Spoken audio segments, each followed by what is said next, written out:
guztieri, arratsaldeon eta ongi etorri deneri, Baionako Merkatal Ganbara juntara, eta arratsalde juntan elkarrekin gira, badakizue urte hasieraz geroztik, Frantziak segurtatzen duela, munduko zazpi erresuma aberatsenak biltzen dituen sarearen lehendakaritza. Gezazpi gailurra biarritzen iraganen da gorila bukaeran, eta aurten parekotasun eza da debatean bihotzean. Gizon eta emaztean edo emazte eta gizonen arteko parekotasuna gelditzen da lehentasunen artean. 3 helburu nagusirekin. Emazteen babesa bortizkerien kontra, neska eta emazteen heziketarako sarbideen laguntzea, sustengatzea, eta emazteak enpresa buru izaitea. Gai hauek guztiak jorratuko dira arratsalde juntan. Bienvenue à Bayonne pour cet après-midi qui s'annonce très riche. Comme vous le savez, depuis le début de l'année, la France assure la présidence du G7, la réunion des 7 plus grandes puissances mondiales autour des questions économiques et de leurs problématiques. Elle est chargée d'organiser le sommet qui se tiendra à Biarritz du 26 au 29 août prochain. La lutte contre les inégalités sera au cœur des débats. Les inégalités, elles sont multiples en termes de revenus, les inégalités sociales, culturelles, environnementales, les inégalités en termes d'accession à l'éducation, aux soins, aux nécessités vitales du quotidien. Et on pourrait continuer car la liste est bien longue. Mais l'une des priorités reste l'égalité homme-femme, ou femme-homme, avec 3 objectifs clairement affichés. La protection des femmes contre les violences, l'accès des filles à l'éducation et l'entrepreneuriat au féminin. C'est dans ce contexte que les membres du comité de valorisation du territoire ont décidé d'organiser, en partenariat avec le Conseil de développement du Pays Basque, ce forum qui va tenter de montrer, de prouver qu'il y a des solutions au pluriel, égalité homme-femme ou femme-homme. Vous le prenez comme vous voulez. Une après-midi, comme je le disais en préambule, qui sera bien riche autour de 3 thématiques, 3 plateaux environ d'1h30 avec beaucoup d'invités. Le sport au féminin avec des femmes qui ont osé, qui continue à oser, heureusement. Un temps consacré à quelques initiatives autour de solutions contre les violences faites aux femmes. On aura plusieurs associations locales qui seront présentes aussi, qui auront ici l'occasion de dire le travail qu'elles font au quotidien. Et pour terminer la journée, un retour d'expérience locale sur le leadership au féminin, les nouvelles formes de gouvernance avec la parité au cœur des décisions entrepreneuriales. Mais avant de donner la parole à toutes ces dames, il y aura aussi quelques messieurs, mais pas très nombreux cet après-midi ici, on va accueillir, je vous demande d'accueillir ici Jean-René Etchegaray, maire de Bayonne, qui nous accueille quand même dans sa ville. Tous vos applaudissements. Donc Jean-René Etchegaray, maire de Bayonne, mais aussi président de la communauté d'agglomération, peut venir à côté de lui Jean-Jacques Lasserre, que j'ai vu arriver aussi, président du conseil départemental, et Chabi Ariste, puisqu'on a annoncé que ce forum était organisé aussi en partenariat avec le conseil de développement, et Chabi Ariste en est le vice-président. Voilà. Et commence Jean-René Etchegaray. Merci à tous et à toutes d'être présents, puisque cette rencontre est la rencontre de tout le territoire, et je considère là, plus comme président de la communauté Pays Basque que comme maire de Bayonne, à ouvrir ce premier forum que nous avons voulu. D'autres suivront, mais nous avons voulu ce forum pour que le Pays Basque se mette en situation d'accueillir prochainement le G7 à Biarritz. Si nous avons considéré qu'il fallait créer un comité de valorisation territoriale avec mes collègues, je pense notamment à Michel Venac, c'est que nous avons voulu que le Pays Basque fasse également entendre sa voix à cette occasion.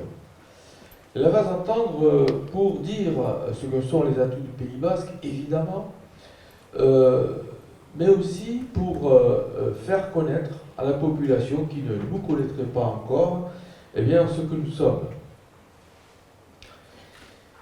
Et le premier thème qui est abordé cet après-midi dans ce forum de l'égalité femmes-hommes, c'est une partie de ce que nous sommes aussi.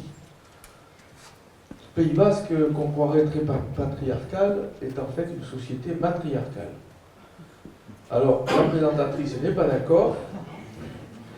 Elle doit avoir quelques expériences pour penser le contraire. Mais enfin, je vis au Pays Basque depuis ma licence et je sais ce qu'est la place des femmes dans la société. Cela dit, il y a bien des domaines dans lesquels, et beaucoup trop nombreux, dans lesquels au Pays Basque comme ailleurs, nous avons des progrès à réaliser. Évidemment, dans le domaine de l'économie, mais ce n'est pas propre au Pays Basque, et en particulier de l'emploi, vous voyez ce dont je veux parler, et puis de toute façon, tout à l'heure, les intervenants pourront en dire davantage. Mais s'agissant aussi du domaine de la représentation politique, où la parité n'est pas au rendez-vous, pas plus ici qu'ailleurs. Parce que, bon, il faut dire que la loi ne nous y aide pas pour les communes dans lesquelles il n'y a pas d'obligation de parité. De reste, au passage, il faut que la loi continue à nous contraindre, parce que malgré tout, c'est quelquefois que sous la contrainte que les sociétés évoluent. J'adresse ce mot à l'adresse du directeur de cabinet, M. Brisson, que je salue ici, et qui donc représente Madame la ministre Schiappa, qui n'a pas pu se libérer pour être parmi nous cet après-midi. La loi est nécessaire, mais les mentalités aussi. Et peut-être quelquefois, c'est aussi une question, une forme de révolution dans nos mentalités qui est attendue. Alors, je ne veux pas être long, mais je veux dire, on a créé notre communauté d'agglomération il y a peu de temps. C'est une nouvelle institution, et c'est peut-être plus facile pour une institution neuve que de poser des principes de parité que ça ne l'est pour des institutions plus anciennes. On se sent une espèce d'obligation morale à la communauté Pays Basque, et si le Conseil de développement, qui est bien sûr adossé, la loi NOTRe le veut ainsi, à notre conseil, à notre communauté d'agglomération, et si effectivement le Conseil de développement est à l'origine, pour l'essentiel, et je remercie ici également Chabi Arispe, de l'énergie qui a mis à l'organisation de cet après-midi, eh bien, si effectivement le Conseil de développement est aussi investi sur ce sujet, c'est que, en effet, dans la société civile au Pays Basque, on est tout à fait conscient de l'importance de ce sujet et qu'on estime qu'il faut pouvoir intervenir par tous les moyens possibles. Alors, parmi les moyens, il y a bien évidemment le vote d'une charte. C'est-à-dire, on est dans un pays où on aime bien voter les chartes, mais il se trouve que nous avons adopté la charte européenne pour l'égalité entre les femmes et les hommes dans la vie locale, et c'est donc le 17 mars 2018 que nous avons déjà pris cette décision que de nous inscrire dans la logique de cette charge. Depuis lors, un comité partenarial a été mis en place, rassemblant les élus communautaires, municipaux, les représentants des organisations syndicales, le Conseil de développement du Pays Basque, les nombreuses associations qui sont concernées, et tout ceci réunis au sein de la coordination EBA, puisque nous avons souhaité effectivement l'organiser de cette manière. Et cette feuille de route ambitieuse que nous nous sommes fixés, nous qui venons à peine de naître, eh bien, elle va être déclinée sur un certain nombre d'actions, une vingtaine d'actions, avec l'objectif, bien sûr, de rendre notre communauté Pays Basque exemplaire dans son fonctionnement interne et dans sa représentation ou représentativité politique, que aussi dans sa communication et dans l'élaboration de ses politiques publiques. Je n'irai pas plus loin parce que on n'est pas là pour m'écouter, on est là surtout pour donner la parole à celles et ceux qui vont dans quelques instants intervenir et qui nous font plaisir et l'honneur d'être parmi nous aujourd'hui pour parler effectivement de cette égalité. Dans le chemin difficile des droits fondamentaux et des droits de l'homme, ce pays qui pourtant a été un précurseur dans ce domaine, connaît quelquefois un certain nombre de dérives et de retards.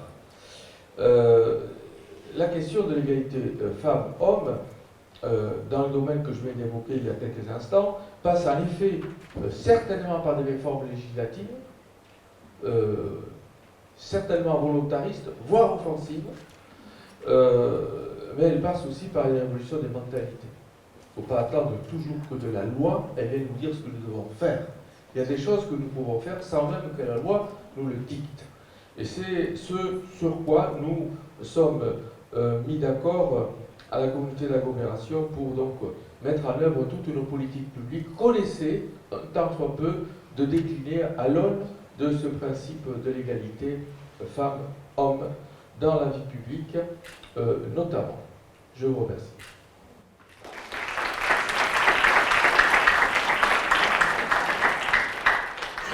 Bien, bonjour à tous. Le plus rapidement possible, je voulais vous dire que je suis, moi aussi, en tant que président du conseil départemental, très heureux de me retrouver parmi vous. Ça me donne l'occasion de saluer l'ensemble des personnalités qui sont ici. Jean-René, bien entendu. Je voudrais saluer monsieur le directeur de cabinet, monsieur le sous-préfet, qui a la chance de venir en Pays Basque le temps de juillet et d'août. Je n'ai pas dit le temps des vacances, monsieur le sous-préfet. Je suis très heureux de saluer monsieur le maire de Biarritz, dont chacun sait la part de responsabilité qu'il a dans l'organisation du G7. Je salue monsieur le député, madame le député, j'oublie régulièrement de vous saluer, on comprendra pourquoi. ARISP, Conseil de développement. Je voudrais vous dire combien je suis sensible à l'honneur que vous me faites de prendre deux instants la parole, et ça a été pour moi l'occasion de remémorer le travail du Conseil de développement. Vous avez pris le flambeau, vous le faites avec beaucoup de talent, beaucoup de vos amis sont ici, et moi je n'ai jamais oublié le rôle du Conseil de développement en Pays Basque.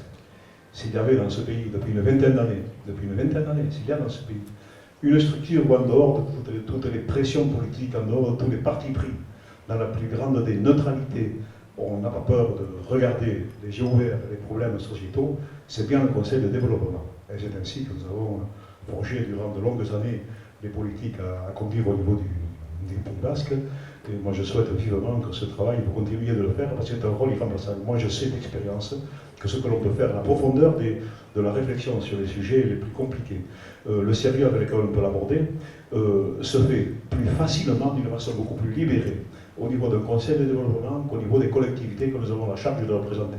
Parce que le conseil de développement est probablement dépouillé de toutes les contraintes que vous imaginez bien, notamment politiciennes, des choses, et je vous remercie et vous félicite, si je puis dire, si je suis habilité à le faire, de l'initiative que vous avez prise, Chavi, et je te souhaite bonne chance. Je dis deux mots sur le G7, Jean-René vient d'en parler. Nous avons considéré au niveau du conseil départemental qu'il fallait absolument mettre à profit cette grande rencontre. Alors nous savons les débats que ceci génère, que ceci suscite, mais pour une fois qu'on a l'occasion dans ce pays, il y en a d'autres, mais celle-ci en est une, qu'on a l'occasion, comment dirais-je, d'évoquer la situation de ce pays avec ses particularités. Ça c'est la règle de base. Et pour une fois qu'on a l'occasion d'engager des débats comme celui-ci, de les porter à la connaissance de ceux qui ont la responsabilité de l'organisation du G7, parce que ce qui sera dit aujourd'hui sera, j'imagine, retranscrit et répercuté au plus haut niveau. Lorsqu'on a cette chance-là, je crois qu'il faut la saisir. Et qu'il faut saisir la chance de donner du Pays Basque, non pas une image adossée à des poncifs, à des présupposés. Bien sûr, il y a des choses qui sont intangibles, mais chaque fois qu'on a l'occasion de dire du Pays Basque que c'est une terre d'ouverture et que c'est, n'ayons pas peur des mots, une terre de conquête dans plusieurs domaines, je crois qu'il faut que nous saisissions cette chance-là. C'est dans cet esprit que le conseil départemental sera, parmi d'autres, on n'est pas les seuls, partenaire de l'organisation, et nous l'espérons, de la réussite de ce G7. Nous organisons dans quelques jours, l'entrée sera gratuite, un colloque, un forum sur les inégalités territoriales qui aura lieu à Saint-Palais, et nous nous engageons associés avec, je pense, beaucoup d'enthousiasme, parce que qu'on le veuille ou pas, ça sera utile. Deux mots simplement pour ce qui est du département, pour dire que nous sommes très à l'aise dans ce débat. Je ne veux pas, moi, déplorer ce que vous direz, je n'ai ni la prétention ni les capacités, mais sachez simplement que nous sommes une collectivité qui est déjà en responsabilité sur ces sujets. Nous avons forcément, c'est notre architecture, ce sont nos vocations en termes de social notamment qui nous mettent en première ligne pour discuter des inégalités, et notamment les inégalités dont sont victimes les femmes. Un sujet dont j'aimerais qu'on puisse l'évoquer, nous sommes en responsabilité, mais on a beaucoup de chemin à parcourir en matière d'insertion. Chacun d'entre nous connaît la situation sociétale que nous avons en Pays Basque comme ailleurs d'ailleurs. Chacun d'entre nous connaît les difficultés qu'il y a sur le monde de l'emploi. Moi je suis tous les matins ahuri de voir qu'il y a à la fois du chômage, insuffisance de propositions en termes d'emploi, et à côté de ça, des publics qui sont en recherche d'insertion, des publics de plus en plus nombreux et qui bossent avec des organismes de formation ou avec d'autres. En matière d'insertion, c'est notre responsabilité. Je considère que c'est un sujet que l'on doit évoquer et qui n'est pas très éloigné de la thématique que vous évoquez. Ça, c'est pour ce qui est de nos compétences. Et je vous livre quelques sujets sur lesquels, alors on ne change pas la face du monde au conseil départemental, mais on se rend compte qu'en matière de sport, les inégalités peuvent se travailler très intelligemment. Et nous essayons de le faire, bien ou mal. Mais je vous cite ceci parce que c'est vraiment un terrain d'application très concret sur lequel on peut faire avancer les choses. Nous essayons, là aussi, dans ce domaine de la réduction des inégalités comme dans d'autres, de travailler, il y a beaucoup de jeunes ici, de travailler au niveau des collèges. Et moi je crois que jamais on oubliera, on ne dira assez l'intérêt que nous avons de travailler avec les communautés éducatives et avec les collégiens et les lycéens, notamment sur ces sujets. Je voulais vous livrer également un sujet sur lequel nous travaillons très convenablement, et c'est très particulier au Pays Basque, en matière de transfrontalier. Nous travaillons beaucoup avec la Navarre et le Guipuscoa, le statut de ces collectivités et les autorités politiques qu'ils ont supérieures à celles que nous avons. Ça, ce sont nos différences institutionnelles, les conduisent à avoir, à beaucoup d'égards, des longueurs d'avance, notamment par rapport au sujet que nous traitons. Et nous nous inspirons des modèles qu'ils peuvent nous exposer, nous présenter. Bref, nous avons donc quelques chantiers de prédilection que je vous livre. Ce ne sont pas les seuls, ils ne sont pas exclusifs. Simplement, je répète, je suis très heureux de me retrouver parmi vous sous l'animation. J'ai noté d'entrée que vous avez déjà oublié la neutralité, en Chica. Non? Non. On se connaît bien, c'est pour ça qu'on se permet de présenter. Moi, je vous souhaite très sincèrement un après-midi très fructueux, parce que je suis convaincu de l'utilité de ce que vous faites, et je reviens à mon propos initial. Je sais que le Conseil de développement a tout de même, alors il ne faut jamais s'en glorifier excessivement, mais une force, une puissance d'inspiration qui sert à la gouvernance de la cité. Je vous remercie.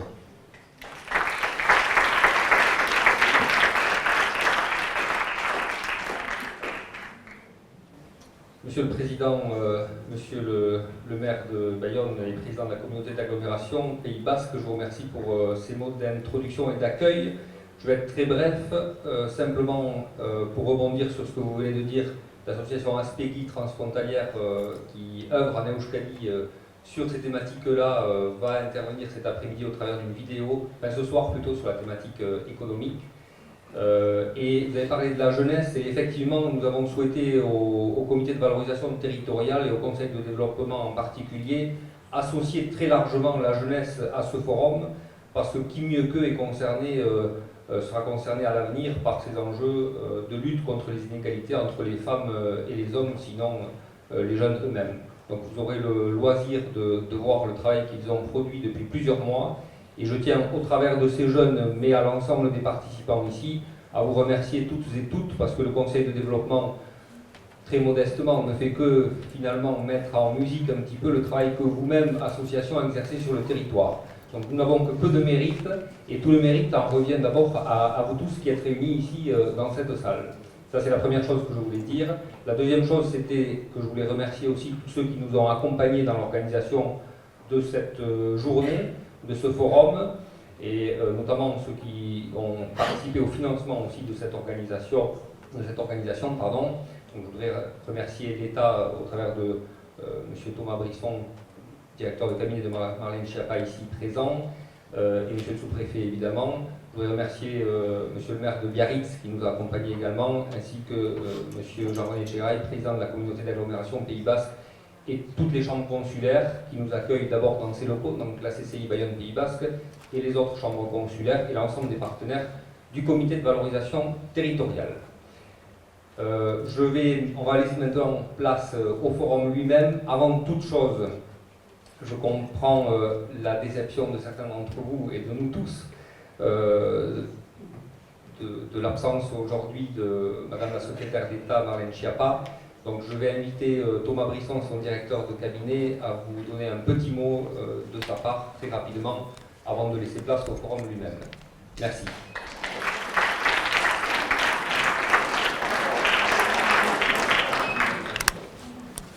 Alors, Madame la députée, Monsieur le député, Monsieur le maire de Bayonne, Monsieur le maire de Biarritz, Monsieur le président du conseil départemental des Pyrénées-Atlantiques, Monsieur le vice-président du conseil du développement du Pays Basque, cher Chavi, qui m'a beaucoup appelé ces dernières semaines, mesdames et messieurs les représentants de la CCI du Pays Basque, mesdames et messieurs les enfants, parce que vous êtes très nombreux, mesdames et messieurs en vos grades et qualités. Écoutez, je vais vous dire deux mots simplement. Le premier, c'est de bien vouloir excuser l'absence de la ministre, qui ne pouvait absolument pas être là aujourd'hui, et qui a donc souhaité que je puisse la représenter ici. C'est beaucoup moins bien, mais les remontées se feront quand même, et je vous écouterai religieusement, et elle saura tout ce qui s'est dit aujourd'hui. Deuxièmement, je voudrais vous remercier pour l'organisation de cet événement. Parce qu'un G7, ça ne peut pas être juste un moment entre la France, comme entité État, et ses partenaires internationaux. C'est la France avec ses territoires, avec ses différences, avec ses communautés, la communauté nationale, mais ses communautés de destin. Et quel meilleur endroit que le Pays Basque, qui porte depuis des années une politique volontariste en matière d'égalité entre les femmes et les hommes, qui est la grande cause du quinquennat du président de la République, que pour choisir de venir ici, c'est quand même l'objectif du président de la République quand il organise un G7 à Biarritz, dans le Pays Basque, c'est bien de pouvoir montrer et de valoriser et de mettre en avant et d'accompagner, de soutenir les initiatives. Les initiatives, c'est celles que vous prenez, vous, les associations, les écoles, les enseignants, les autorités, et montrer comment elles sont importantes pour le changement dans la vie des jeunes filles, des jeunes garçons, des femmes, des hommes en règle générale. Et donc, nous portons ce que la ministre appelle la diplomatie féministe. La diplomatie féministe, c'est valoriser ce que l'on fait dans notre pays à l'international et ce que l'on peut faire de bien en matière d'égalité entre les femmes et les hommes. Et c'est pour ça que je suis là aujourd'hui, c'est pour vous écouter, pour prendre des notes, pour pouvoir remonter tout cela à la ministre, au gouvernement, au président de la République, parce que je souhaite quand même vous dire ici que vous avez l'entier soutien, le soutien le plus absolu de la part de ma ministre, Marlène Schiappa, mais également du gouvernement et bien entendu du président de la République. Voilà, merci beaucoup.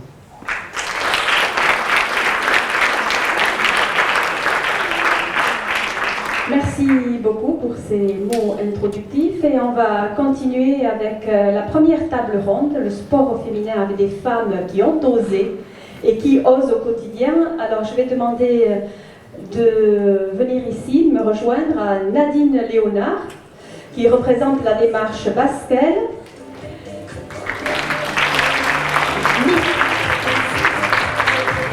Michaela Clapisson et Isabelle Roussignol qui sont toutes les deux enseignantes et qui soutiennent aussi la démarche Basquelle. Les maîtresses, oui, voilà, vous êtes contents hein, qu'elles soient sur scène. Vous pouvez vous amuser maintenant. Quand le chat n'est pas là, les souris dansent. Non, ils seront sages. Et on va accueillir aussi 3 dames sportives. Alors, je suis sûre que les jeunes les connaissent mieux que moi. Nicole Aubard, joueuse de foot. Delphine Planté, joueuse de rugby. Et avec leur ballon. Et Elena Solabière, joueuse de hand. Ah, elle n'a pas amené le ballon. Bon, c'est pas très grave. Mais je suis sûre qu'elles se prêteront le ballon. Voilà, une belle assemblée réunie ici. On va peut-être commencer avec vous pour présenter l'association Basquelle, la démarche Basquelle. C'est quoi? Depuis quand? Alors il faut que vous parliez vraiment dans le micro, voilà, comme ça tout le monde entend. Bon et bonjour, merci d'être là nombreux. Donc les Basquelles, c'est quoi? C'est un groupe de droits des femmes à l'intérieur d'une association qui s'appelle les Bascos et qui est une association bayonnaise LGBT. Donc elle est récente, cette association, elle date de fin 2018. Et au mois de mars 2019, dans le cadre de Mars de l'égalité homme-femme, nous avons fait une table ronde qui s'appelait de mémoire Parcours de championne, un combat au féminin. Donc l'idée de cette table ronde, c'était de passer par le biais du sport pour montrer les inégalités, les facteurs d'inégalité entre les garçons, les filles, les hommes et les femmes. Donc pour ce faire, nous avions invité ces dames, c'est-à-dire rugbyman professionnelles, rugbywoman du coup, footballeuses, Madame Perlebouge, rameuse, pour parler un petit peu de leur parcours, des disparités de traitement et des difficultés à être une femme dans des pratiques sportives qui sont historiquement pratiquées par des hommes, comme le rugby et le football.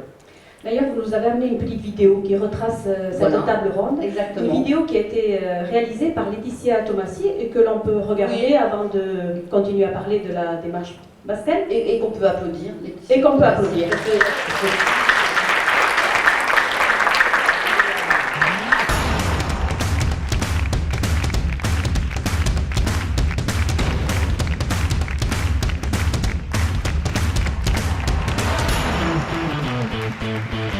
Aujourd'hui, on est en 2019. On observe quand même que le sport demeure un facteur d'inégalité homme-femme. Et ce qui est enquisté dans la société en termes d'inégalité de genre et de stéréotypes est tout à fait visible dans le sport. Je suis Delphine Plantet, ancienne joueuse de l'équipe de France de rugby. J'ai remporté 3 grands chelems, 2 coupes d'Europe et 2 médailles de bronze en Coupe du Monde. C'est par nature qu'on va jouer de manière pas plus féminine, mais je vais dire plus fine. C'est un peu. On est moins sur le physique, quoi. On veut moins prouver au gars qui est en face ou à la nanette qui est en face, je suis plus forte que toi. On va peut-être dire tiens, je suis plus maligne, j'ai vu l'intervalle là. Les gens ils retrouvent le rugby d'avant. Il y a moins de jeu au pied, il y a de l'affrontement, il y a de l'évitement, il y a ce qui plaisait avant, quoi. C'est moins jouer à l'instinct, mais plus en réfléchissant à la tactique qu'on peut mettre en place ou une stratégie qu'on peut mettre en place. Je suis Marie-Choussette Chapelet, 6 fois championne du monde à Paletta Gond-Creuse pelote basse. Donc en tout, voilà, j'ai 10 titres internationaux. Je suis Céline Egui, je suis internationale de rugby féminin et j'ai évolué au poste de centre entre 2009 et 2016. Les personnes nous disent qu'on prend vraiment un jeu très aéré, très joli à regarder, avec de belles envolées, de belles passes. Je suis Perlebouge, double médaillée paralympique, médaille d'argent à Londres, médaille de bronze à Rio, plusieurs fois vice-championne du monde et championne du monde en septembre 2018 en solo, en para-aviron. Moi j'ai la chance en paralympisme, pour préparer les Jeux, de ramer avec un garçon, c'est obligatoire. Donc on est en double mixte, sauf qu'on a des différences et qu'à la base on rame pas forcément pareil. En fait on s'est rendu compte avec mon collègue que si on travaillait pas l'un pour l'autre et l'un avec l'autre, chacun avec nos forces, le bateau il glisserait pas. Et je trouve que voilà, on a marqué une page de l'histoire en montrant qu'un garçon et une fille pouvaient être ensemble, pratiquer une activité et gagner ensemble. Et que c'est complémentaire, différent mais complémentaire.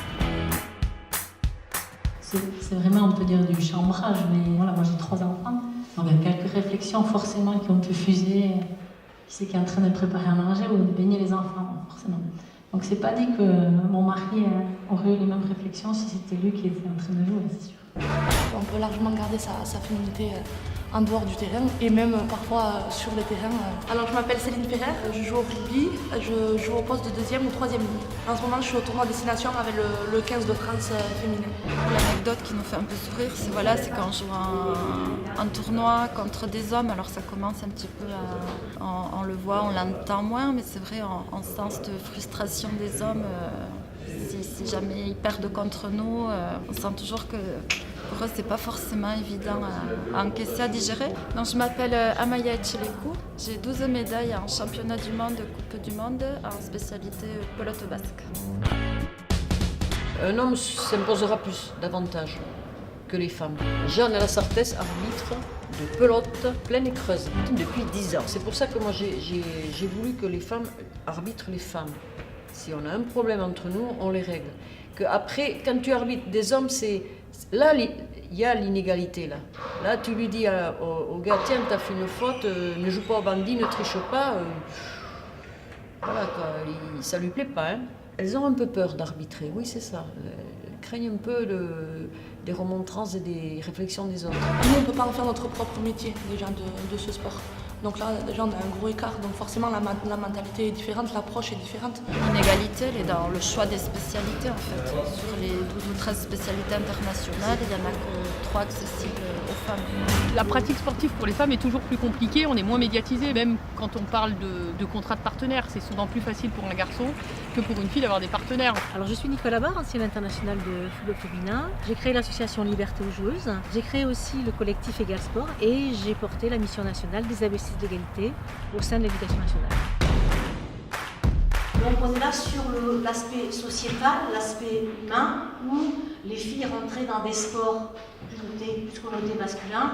Bon, ben, elles étaient là, ok, on les faisait jouer, on leur donnait un petit peu ce qu'il y avait. On était dans la problématique des stéréotypes et d'une société qui n'était pas très ouverte sur les pratiques féminines émergentes. La deuxième partie de la réponse, elle est économique. Et dès lors qu'on est sur des disciplines où il y a du professionnalisme de très haut niveau, des sponsors, des médias et des budgets très importants, là on se retrouve du coup dans des différences de traitement qui sont liées à une logique de marché, d'offres et de demande. Le sport féminin doit trouver sa visibilité et non pas sa légitimité. C'est par cette légitimité sur la visibilité que va se créer une économie avec des sponsors qui vont du coup s'y intéresser, avec des points d'audience qui vont être mesurés. Regardez le sport féminin, s'il vous plaît, soyez militants, même si ça ne vous intéresse pas vraiment. Regardez parce que c'est mesuré, et quand c'est mesuré, ça a un impact sur des décideurs économiques qui investiront ou pas de l'argent dans une pratique qui peut être féminine. Nous devons faire le travail, les filles. Mais tout le monde doit faire ce travail avec un consommateur de sport. Donc, nos invités nous ont permis de faire un état des lieux nuancé. Il n'en demeure pas moins, je crois que nous sommes tous d'accord, que les égalités entre sportives et sportifs perdurent.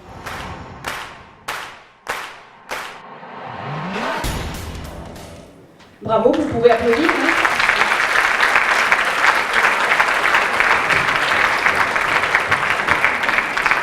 Bravo à la démarche Pascal. Alors c'est vrai que, bon, on a entendu qu'il y a toujours des inégalités, même dans le monde du sport. Alors aujourd'hui quand même, l'actualité c'est le foot au féminin. Alors j'ai envie de vous donner la parole, Nicole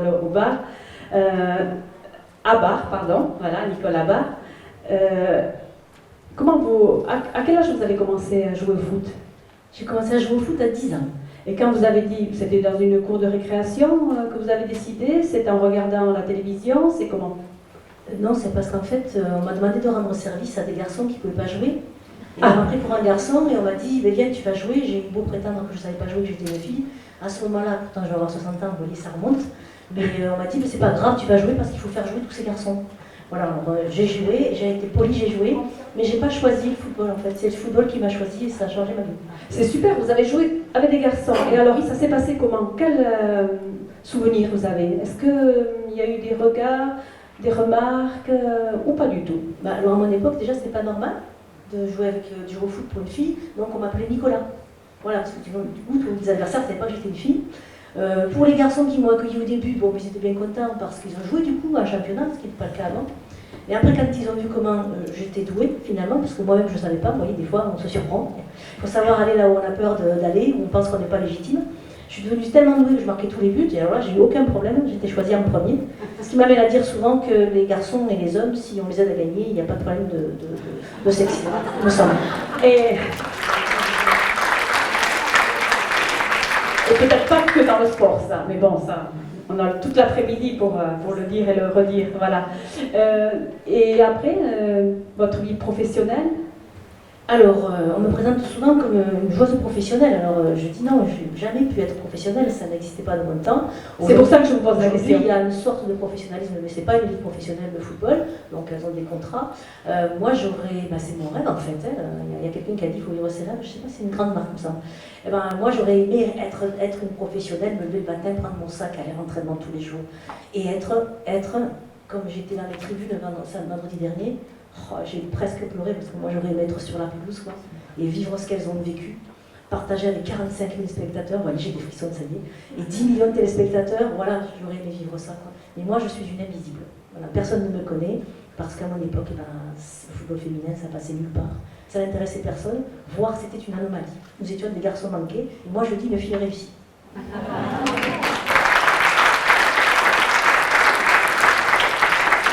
On peut donner la parole à... Non, on va donner à Elena Solaber, voilà, une locale. Est-ce que toi tu as été une fille manquée, une sportive réussie? Ouf. Tu as joué au hand à Gadassi pour Nafarroa, à Baïgori. À Gadassi Baïgori, voilà, Saint-Étienne de Baïgori. À l'époque, il n'y avait aucun sport qui proposait du sport collectif féminin, donc il y a des femmes qui ont pris un petit peu leur courage à deux-mêmes pour créer un sport de handball féminin, et c'est comme ça que j'ai commencé à faire du sport collectif féminin. Et c'était il y a 20 ans. Donc j'ai l'impression d'être un dinosaure, mais non, c'était il n'y a pas si longtemps que ça que dans des communes rurales, s'est développé un sport collectif féminin. C'était sur Saint-Jean-Pied-de-Port et Saint-Étienne de Baïgori. Est-ce que c'est une initiative qui a été bien accueillie par l'ensemble des habitants du territoire? Oui, très bien. Et aujourd'hui, 20 ans après, c'est un club qui a 300 licenciés. Que des filles, que des filles qui jouent. Donc il y a quelques dirigeants masculins que l'on accepte volontiers, mais ils ne peuvent pas fouler le parquet du rail à l'ail ou du mur à gauche de Baïgori, c'est pas encore possible. Dans tous les cas, heureusement qu'il y a 20 ans de ça, des femmes ont créé ce club-là, parce qu'aujourd'hui ça répond à des filles qui ont envie de pratiquer un sport.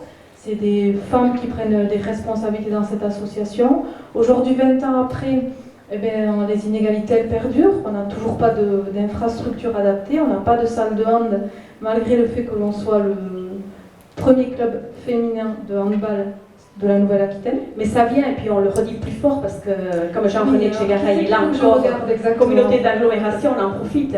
Voilà, oui, on en profite, donc est-ce que vous avez entendu ce que je dis? Donc oui, on a beaucoup fait de progrès, on a beaucoup de progrès à faire. Aujourd'hui, moi j'ai été joueuse, j'ai été arbitre, j'ai été entraîneuse, j'ai fait partie du bureau. Aujourd'hui, je suis présidente de ce club-là. Donc ça veut dire que les femmes, elles peuvent aussi réussir, elles peuvent avoir des responsabilités. Et aujourd'hui, on se bat aussi pour ces jeunes filles parce qu'à travers le sport, alors que ça soit le foot, le rugby, etc., ces jeunes filles, on voit qu'elles prennent de l'assurance, qu'elles progressent, qu'il y a vraiment beaucoup de choses à acquérir.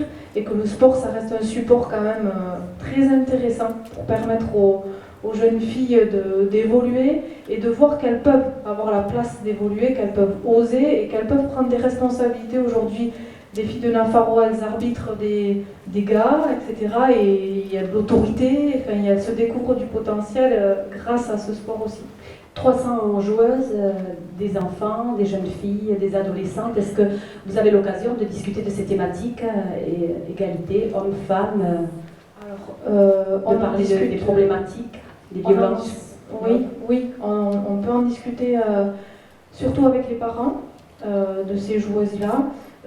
Aujourd'hui, on a une responsabilité individuelle, c'est comme ça qu'on le nomme, c'est que aujourd'hui des propos qui peuvent être inadaptés, on entendait des choses complètement décalées, on a la responsabilité de ne pas laisser dire des choses comme ça. C'est dans le sens du respect, en fin de compte, et de cette égalité que l'on prône, et on est devenu un peu militant par la force des choses dans ce club-là, parce que ça nous a donné la rage aussi de voir que beaucoup de disciplines masculines, de par peut-être une meilleure communication, etc., ont pu obtenir des choses que nous, on rame. Voilà, des années pour avoir des choses qui seraient juste normales. Merci Hélène de ton témoignage. On va donner le micro à Delphine Planté. Et vous, dans le domaine du rugby, des femmes au rugby?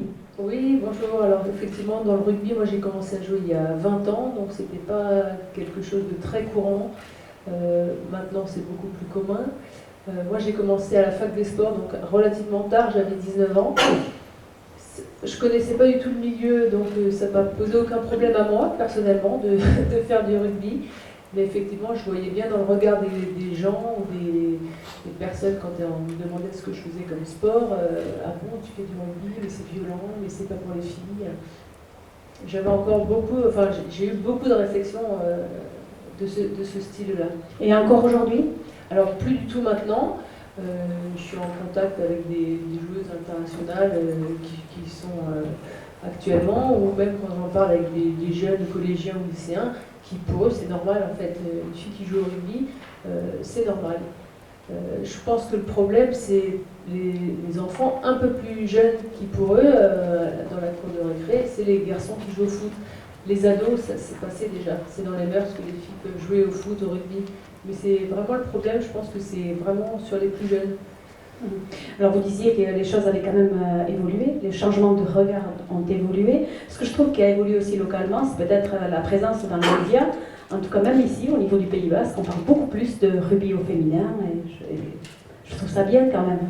Oui, effectivement, c'est avec ce qui se passe actuellement à la télé, enfin sur TF1, de la retransmission de l'équipe nationale féminine de foot et de la Coupe du Monde. Ce que je disais à Nicole tout à l'heure, ce qui est formidable, c'est que ça rentre dans notre quotidien. On allume la radio dans la voiture, on entend des publicités qui parlent de football féminin, qui prônent cette Coupe du Monde. Et c'est ce qui va vraiment faire changer les mentalités, c'est qu'il faut que ça rentre dans notre quotidien, qu'on parle du sport au féminin comme n'importe quel sport. Et une petite anecdote, ce matin, mon fils m'a demandé qu'est-ce que tu vas faire cet après-midi. Je lui ai dit, je peux parler du sport féminin, tu sais, je joue au rugby, du sport féminin, mais enfin, ça l'a tellement surpris il disait, mais les filles, elles peuvent jouer à tout. Alors je lui ai dit, oui, on peut jouer à tout, mais il faut encore en parler, parce que pour lui c'est naturel, mais il y a encore des petits-enfants qui ne savent pas que les filles peuvent jouer au foot, peuvent jouer au rugby et s'y épanouir largement. Merci de votre témoignage, très belle transition pour passer le micro à Michael Clapisson et Isabelle Roussignol, toutes deux enseignantes. Et donc vous allez nous parler de cette initiative à l'école Jean-Pierre Brana et au lycée René Cassin. Alors, je ne sais pas laquelle commence. Je vais commencer si vous permettez. Donc, oui, effectivement, nous, au début de l'année avec Isabelle, ça fait plusieurs années qu'on travaille, ça paraît un peu bizarre, avec le lycée Cassin et un CM2 de l'école Brana. Donc, peut-être sur l'interdegré, Isabelle va intervenir. Mais nous avons donc fait le constat, dont on a parlé tous et toutes depuis tout à l'heure, qu'effectivement on déclare l'égalité entre les femmes et les hommes, mais que cette inégalité perdure dans des petites choses.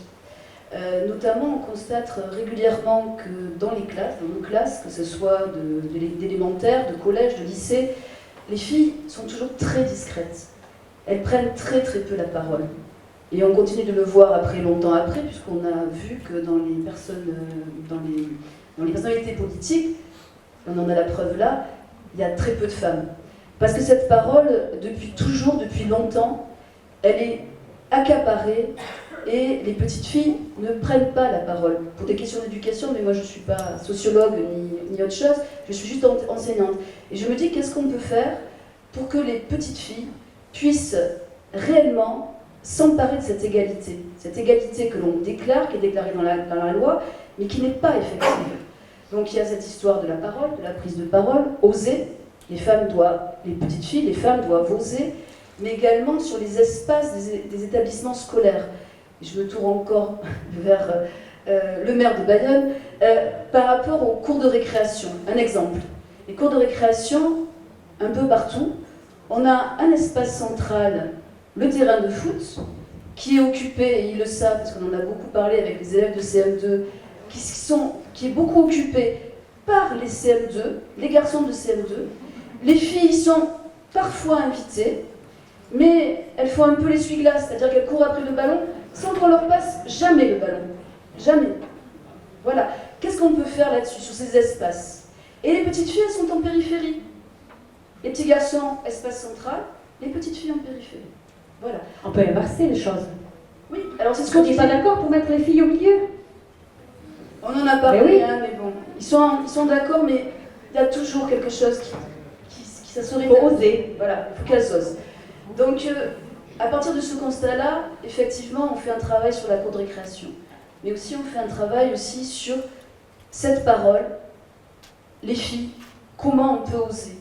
Et donc là, avec Isabelle, nous avons décidé d'étudier les portraits de 10 femmes qui ont osé dans l'histoire, qui ont osé un petit peu bousculer les préjugés, faire avancer les sociétés dans lesquelles elles vivaient. Voilà.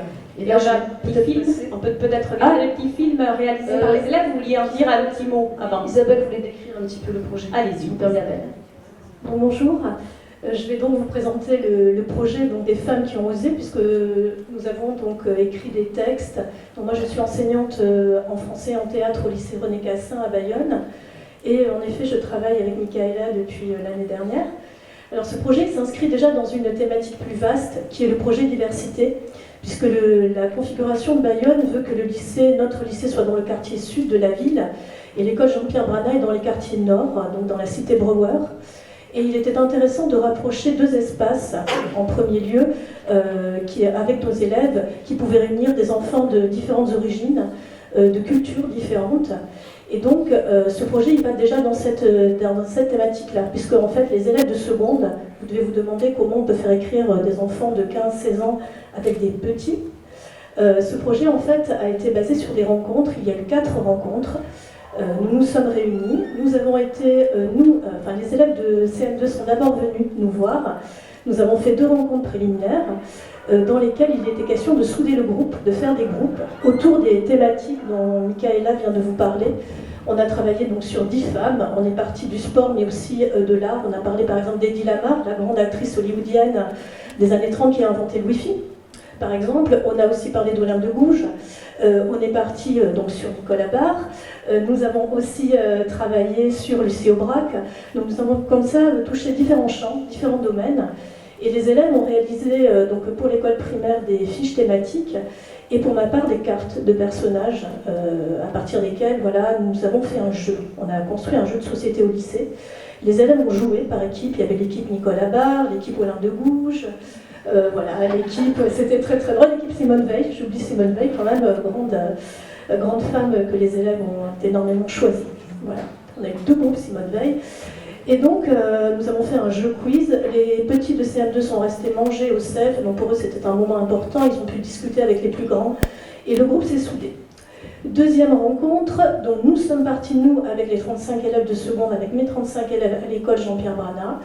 Et là, nous avons rencontré donc, des femmes qui avaient osé au niveau du sport, Delphine, Nicole, il y avait aussi Céline Guy, et des femmes artistes, Laetitia Tomassi, qui est vidéaste, et Hélène Dario de la compagnie Edchoan Cassa, une compagnie théâtrale. Et les élèves ont repris leur petit groupe de travail, et ils ont discuté comme ça, de façon totalement informelle avec ces femmes. Et donc voilà, dans différents endroits de l'école.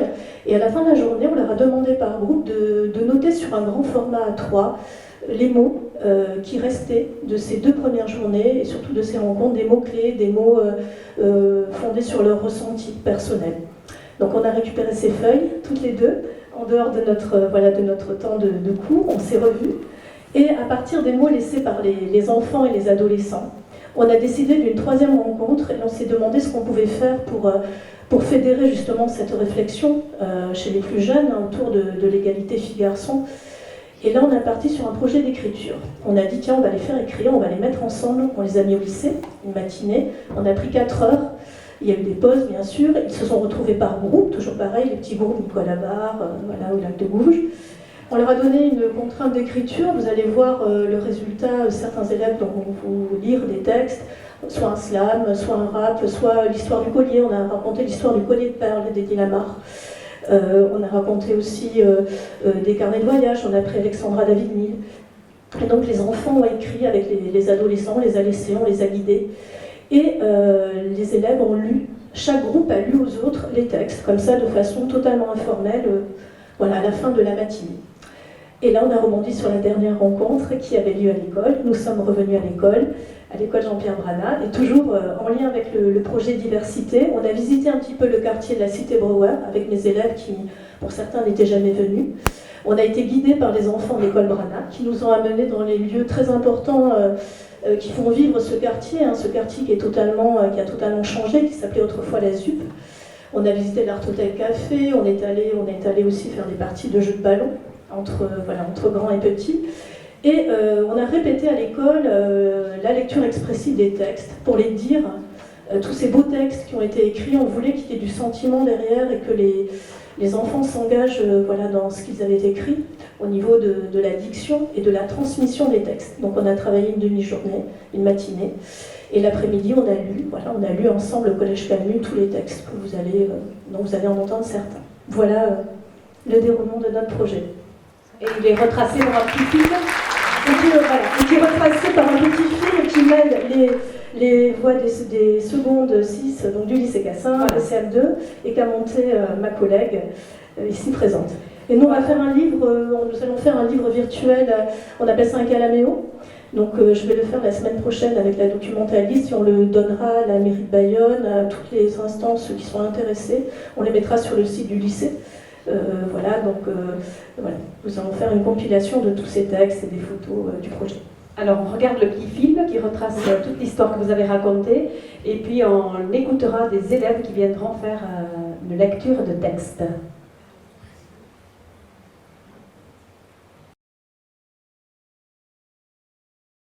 Du mois d'octobre au mois de mars, la maîtresse nous a proposé de travailler sur un projet, celui des femmes qui ont osé. Nous avons découvert les portraits de 10 femmes qui ont marqué l'histoire. Elles ont osé prendre la parole pour défendre leurs idées, aller jusqu'au bout de leurs rêves d'égalité. La femme a le droit de monter à l'échafaud. Elle doit avoir également le droit de monter à la tribune. Un journaliste demande à Marie Curie « Qu'est-ce que cela fait d'avoir épousé un génie ?» Elle répondit « Allez donc demander à mon mari. » Choisissez une étoile, ne la quittez pas des yeux. Elle vous fera avancer loin, sans fatigue et sans peine. Vous ne devez jamais avoir peur de ce que vous faites quand vous faites ce qui est juste. Les Allemands nous avaient volé la liberté et l'égalité. Ils n'avaient pas pu interdire la fraternité. Pour moi, la beauté est avant tout intérieure. La beauté extérieure, comme vous le savez, ne dure qu'un temps. Transmettre la mémoire de l'histoire, c'est apprendre à se forger un esprit critique et une conscience. Ne laissez personne vous voler votre imagination, votre créativité ou votre curiosité. Ne vous laissez pas marcher sur les pieds. Osez, réalisez vos rêves. Prenons nos livres et nos stylos. Ce sont nos armes les plus puissantes. Un enfant, un professeur, un livre et un stylo peuvent changer le monde. Je suis émue d'avoir reçu le premier ballon d'or féminin. C'est un privilège pour moi de pouvoir être un modèle pour les filles qui hésiteraient encore à poursuivre leurs rêves. Le 8 mars, journée internationale du droit des femmes, nous avons passé la journée avec les secondes. Nous avons joué au jeu « Qui veut gagner des neurones ?» Pour bien mémoriser le parcours des 10 femmes, nous avons dû chercher et le jeu était amusant. C'était sympa de faire la connaissance des grands et d'être au lycée. Ce travail avec eux était intéressant, amusant et enrichissant. Le 22 mars, des sportives qui ont porté le maillot de l'équipe de France dans des compétitions internationales sont venues dans notre école. Nicole Abar, Delphine Planté, Céline et Guy ont osé pratiquer des sports de garçons, rugby et foot selon certains stéréotypes. C'était l'une des meilleures journées du projet. Elles nous ont appris qu'il fallait oser, qu'il fallait croire en nos rêves et se battre pour faire ce que l'on a choisi. Nous avons senti l'émotion de Nicole Abar. Elle vivait ce qu'elle nous racontait avec beaucoup de conviction. Elle revivait ses combats pour l'égalité comme si c'était hier. Le 12 avril, nous avons passé la matinée au lycée Cassin pour écrire 11 textes en nous inspirant des parcours des femmes qui ont osé. Nous avons écrit notamment des slams, des dialogues, des pages de carnet de voyage, des lettres aux générations futures. C'était bien car les lycéens nous ont laissé exprimer nos idées et les ont rédigées. Nous sommes fiers de la qualité de nos textes. On peut dire que cette expérience a été parfaite. Ces femmes nous ont aidés à nous exprimer sans crainte. Le 10 mai, nous avons passé la journée à travailler sur l'oralisation des textes.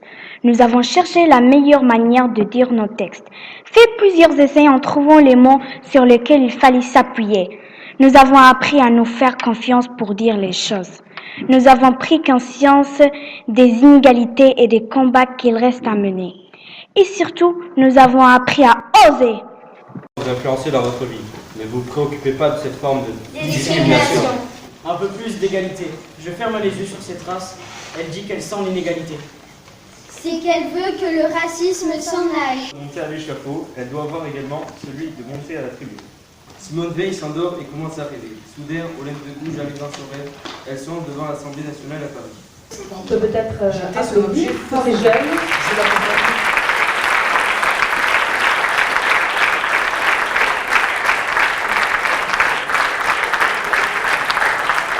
Et les applaudir encore plus fort parce qu'ils ont osé être là.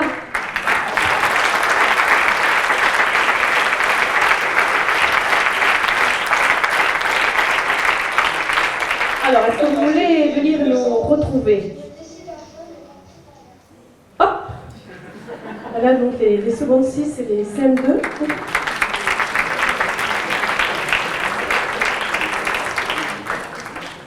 On va vous passer le micro et c'est à vous. Donc le premier texte est sur Rosa Parks, première militante des droits civiques américains. Décembre 1955, elle refuse donc de laisser sa place dans un bus réservé aux Blancs. Voilà, et c'est le début d'une longue histoire. Un peu plus d'égalité. Je ferme les yeux sur cette race. Elle dit qu'elle sent l'inégalité. C'est qu'elle veut que le racisme s'en aille. Encore quelques amendes. Je vois les blancs qui se marrent. Enlève tes idées reçues. Encore un raciste. Ils sont partout. Ils sont fermés d'esprit. Les portes se ferment. Je prends leur place. La vie idéale n'existe pas. Donc tu luttes. Dans vos veines foncées. Sans la colère qui monte en toi. Le racisme et la discrimination existent. Je m'en sers pour raconter mon histoire. Magnifique.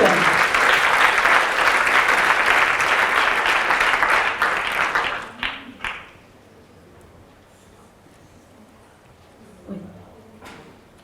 Donc là, le prochain texte, c'est donc combat pour l'éducation des filles, donc en s'inspirant donc de Malala. Combat pour l'éducation des filles.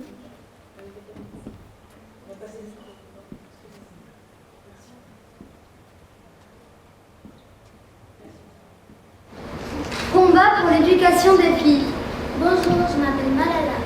J'ai mené des multiples combats pour l'éducation des filles dans le monde et plus précisément au Pakistan. J'ai été stoppée par les talibans. J'aimerais tellement que les talibans n'existent plus et que les femmes possèdent la même éducation que les hommes. Dans mon pays, quand une femme naît, on peut la brûler, car c'est une bouche de plus à nourrir. Je n'ai pas toujours eu le droit d'aller à l'école. Je dois te voler. J'aimerais désormais que cela change. Et que les femmes aient les mêmes droits que les hommes. C'est mon combat!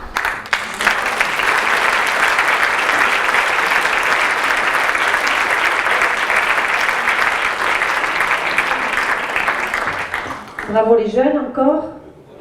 On en redemande.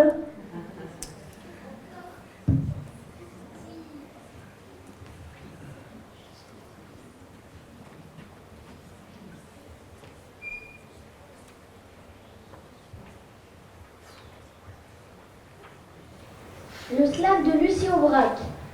J'ai commencé. Lucie Bernard. J'ai enchaîné. Lucie Samuel. J'ai terminé. Lucie Aubrac.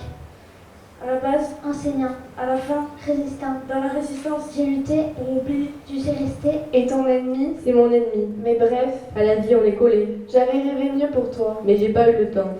Ainsi va la vie. Ça fait un bail que je t'ai pas revu. Pas d'ennui, pas d'amis. Ceux que j'avais, je les ai perdus. Plusieurs fois dans le dos. Je me suis pris des balles. J'ai eu mal. J'ai eu mal. Et grâce à toi, je me suis relevée. Grâce à l'amour, plus forte j'ai été.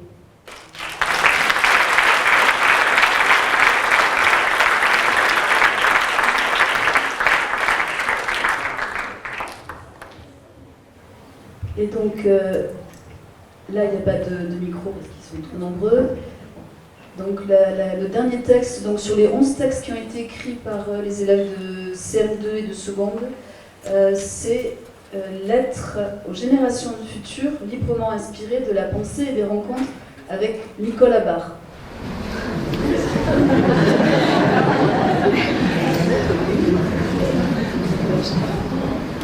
de Nicolas Barre aux générations futures. Bonjour Madame Jeannette. Dans la vie, si vous êtes une femme, vous ne serez peut-être jamais égale à un homme. Mais cela ne doit pas vous influencer.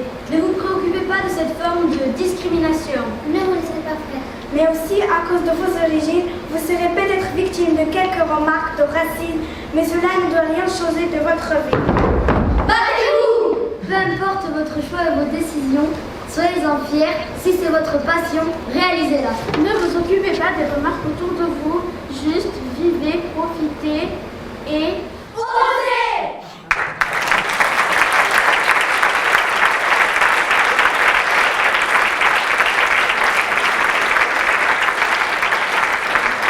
Un grand bravo. Ilesker handi bat gazte hauei plazer egiten du ere gazteari ikustean, neskak amutikoa ikustean. Un grand bravo.